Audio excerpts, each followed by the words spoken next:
அனைவருக்கும் வணக்கம். நான் அட்வொகேட் ராமச்சந்திரன். அதாவது செக் கேஸில் வந்து ரெஸ்பாண்டன்ட் வந்து தொடர்ச்சியாக வந்து வரல அப்படின்னு நம்ம இருக்கும்போது நீதிபதி அவர்கள் வந்து அவங்களுக்கு வந்து வாரண்ட் இஷ்யூ பண்ணுவாங்க. அந்த வாரண்ட் இஷ்யூ பண்ணால் நம்ம செக் கேஸை பொறுத்த வரைக்கும் நம்ம தான் ப்ராசஸ் மெமோ கொடுக்கணும். அது எப்படின்னா ஒரு போஸ்டல் கவர், அதில் வந்து பார்த்தீங்கன்னா 30 ருபீஸ் ஸ்டாம்ப் ஒட்டணும். இப்போ தற்போது இந்த மாதத்துலேருந்து 40 ருபீஸாக ஒட்டணும். அது அக்னாலஜ்மெண்ட் கார்டு வைக்கணும். ஒரு ப்ராசஸ் மெமோவில் 5 ருபீஸ் ஸ்டாம்ப் போட்டணும். இது தெரிஞ்சுங்க.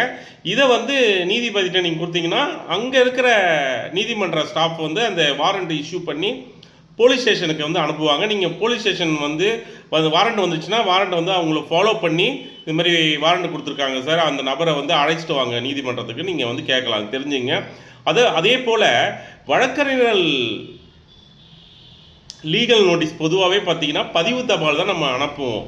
ஓகேங்களா? பதிவு தபால் என்பது என்னென்னா, நம்ம வந்து ரிஜிஸ்டர் போஸ்ட் வந்து அக்னாலஜ்மெண்ட் கார்டு வச்சு தான் நம்ம ஒவ்வொரு போஸ்ட் ஆஃபீஸில் அனுப்புவோம். தற்பொழுது பார்த்தீங்கன்னா நம்ம பதிவு தபால் வந்து அடுத்த மாதத்துலேருந்து ஸ்பீட் போஸ்ட்டு தான் பதிவு தபால் வந்து நிறுத்தப்பட்டதுன்னு போஸ்ட் ஆஃபீஸில் வந்து அறிவிச்சிருக்காங்க. இது தெரிஞ்சுங்க. நன்றி, வணக்கம். நம்ம சேனல் இப்போ தான் பார்க்குறீங்கன்னா சப்ஸ்கிரைப் பண்ணிட்டு பாருங்கள். நன்றி.